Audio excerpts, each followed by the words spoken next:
Faut-il aller voir Les 8 salopards? C'est la question dont débattent Jean-Christophe Buisson du Figaro Magazine et Grégoire Leménager de l'Obs. Les 8 salopards, est-ce qu'il faut aller voir? Si on est allergique aux films de Tarantino, je crois que c'est vraiment pas la peine, parce que on y retrouve absolument tous les ingrédients qui sont chers à Tarantino. C'est un film très long, très bavard, avec beaucoup de sang à la fin.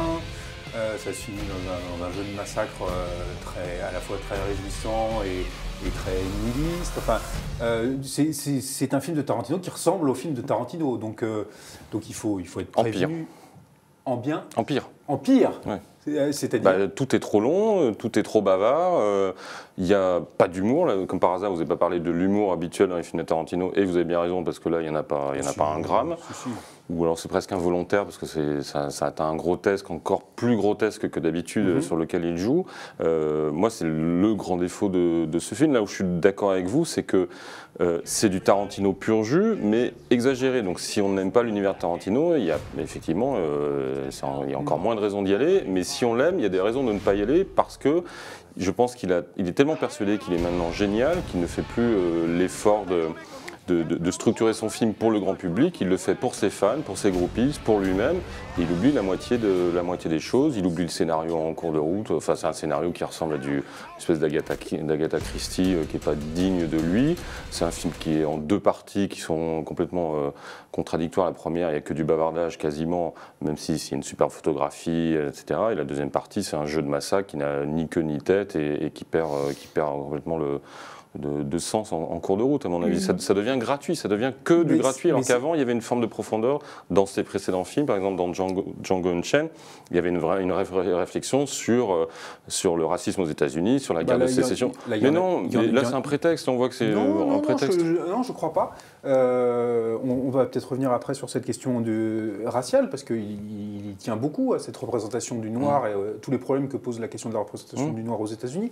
Nous, on y est peut-être moins sensible, parce que, Dieu merci, nous ne sommes pas américains, mais je pense qu'il y a quelque chose d'important dans la manière dont il le représente. Mais avant ça, quand même, il faut dire, c'est une sorte de western spaghetti qui se passe dans le blizzard, mais c'est... Non, qui se passe dans un relais de diligence. Pardon, tout le film est un huis clos, il y a un début de film avec du 60... En plus, c'est filmé en 70 mm, c'est magnifique. Absolument magnifique au début. Et puis après, on n'est plus dans le western, on est dans une taverne où on se tire dessus, où on bavarde et on se tire dessus. Après, on est dans une pièce de théâtre. Voilà. C'est pas vraiment un western.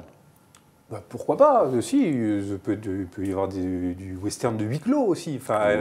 Il y a quand même des pistolets, il y a quand même des types qui profèrent des jurons, il y a quand même un côté Lucky Luke très trash et qui est complètement assumé, complètement maîtrisé. Et ce qui est assez fascinant chez Tarantino quand même, c'est la manière dont il bâtit une espèce de théâtre de marionnettes de façon encore une fois assez virtuose, et ça passe par des images magnifiques au début et tout ça.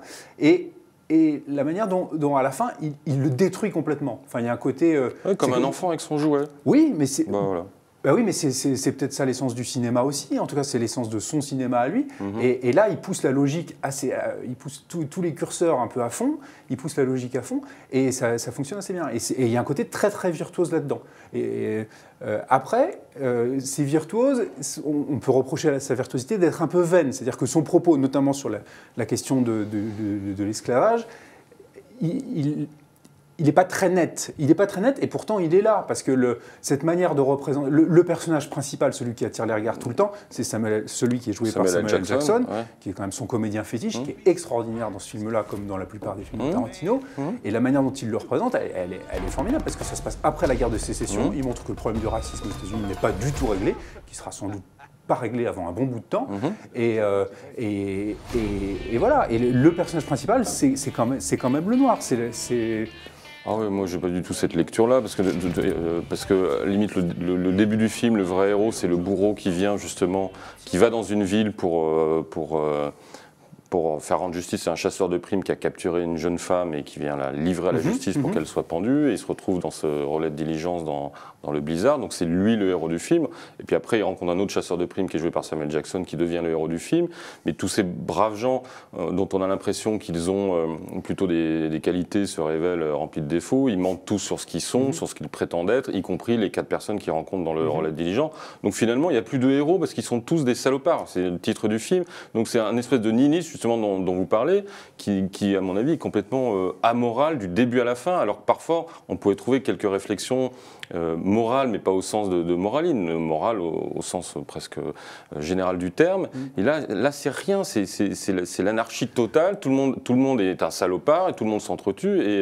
Et voilà, je vous ai fait ça pendant 3 heures, vous êtes peut-être ennuyé, tant pis pour vous, vous avez payé, moi ça va me payer mes vacances. En même temps, il réécrit l'histoire américaine comme ça. Il montre que l'histoire américaine, elle se bâtit sur de la violence, sur de la bêtise, sur tout ça. Et qu'un noir, par exemple, qui peut apparaître comme un héros dans un premier temps, peut être aussi crapuleux et aussi abominable que les Blancs. Ce sont des hommes comme les autres qui peuvent être aussi des salopards. Oui, bon, c'est une manière de retourner le problème de la représentation des Noirs aux États-Unis. C'est une façon d'éviter le paternalisme qui consiste à les représenter souvent comme des bons sauvages, ce que le cinéma américain peut avoir tendance à faire dans pas mal de cas. Enfin, il y a quelque chose d'assez provocateur. Il y a un côté apologétique de la violence moi, qui y a dans tous ces films, et là qui est encore pire qu'avant parce que c'est vraiment au service de rien du tout, juste au service d'une virtuosité et du regardez comme je suis génial, comme j'ai l'impression qu'il se moque de nous à un moment donné. Tarantino s'est dit je peux vous servir, je vous ai servi du caviar, maintenant je vais vous servir de la nourriture